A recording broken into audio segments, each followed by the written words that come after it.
अस्सलामुअलैकुम एवरीवन, कैसे हैं आप सब। उम्मीद करती हूँ कि आप सब खैरियत से होंगे और ईमान की दुरुस्त हालत में होंगे।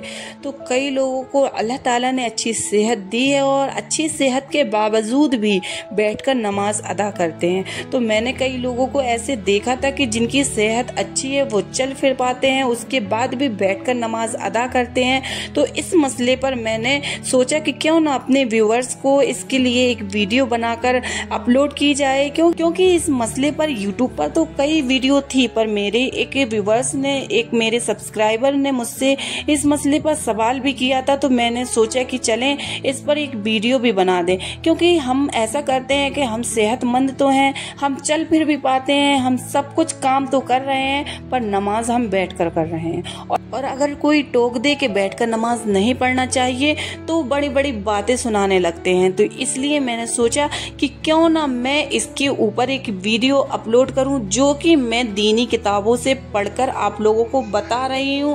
और बड़े बड़े स्कॉलर से भी मैंने सुना था कि बीमारी के वजह से जो शख्स खड़े होकर नमाज पढ़ने की ताकत नहीं रखता है, खड़े होकर पढ़ने से नुकसान पहुंचे या बीमारी के बढ़ जाने का या देर से अच्छे होने का सचमुच खतरा हो, या चक्कर आता हो, या खड़े होकर नमाज पढ़ने से बहुत शदीद दर्द जो कि बर्दाश्त के बाहर हो, तो इन सब सूरतों में शरीयत ने इजाजत दी है कि आदमी बैठकर रुकू व सुजूद के साथ नमाज पढ़े। और बैठकर नमाज पढ़ने में किसी खास तरीके पर बैठना जरूरी नहीं है, बल्कि बीमार को जिस तरह से आसानी हो उस तरह से वो बैठ सकता है, यानी कि उसको जिस तरह से तकलीफ ना हो। अगर उसके पैरों में तकलीफ है तो वो अपने उस तकलीफ का ख्याल रखे, अगर उसको जिस भी जिस्म में तकलीफ है उस तकलीफ का ख्याल रखते हुए वो नमाज पढ़ सकता है कि उसको परेशानी किस हालत में नहीं हो रही है। सहारे के बगैर नमाज नहीं पढ़ी जा सकती है, जैसे कि कोई सहारे के बगैर वो खड़ा नहीं हो पा रहा है या बैठ नहीं पा रहा है, तो सहारे के बगैर नमाज नहीं पढ़ी जा सकती है। तो तकिया या दीवार वगैरह से टेक लगाकर नमाज पढ़े, यह भी नहीं हो सके तो लेटकर नमाज पढ़े।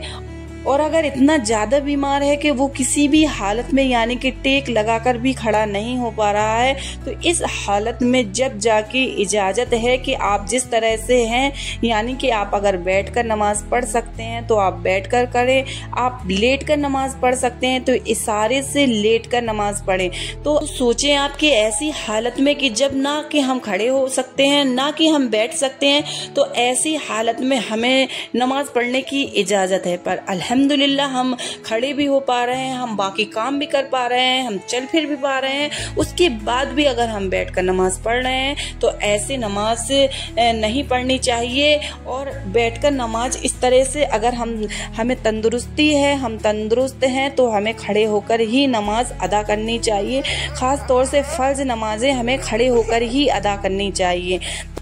तो उम्मीद करती हूँ कि ये मसला आप लोगों को समझ आया होगा। अगर ये वीडियो भी आप लोगों को अच्छी लगी हो तो मेरे चैनल को लाइक, कमेंट और सब्सक्राइब जरूर कर दें। अब मिलते हैं नेक्स्ट वीडियो में, तब तक के लिए अल्लाह हाफिज, शुक्रिया। और अच्छे से कमेंट आप लोग जरूर कर दीजिएगा, क्योंकि आप लोगों के हर कमेंट को मैं रिप्लाई करती हूँ, और मुझे सपोर्ट जरूर कीजिएगा। शुक्रिया।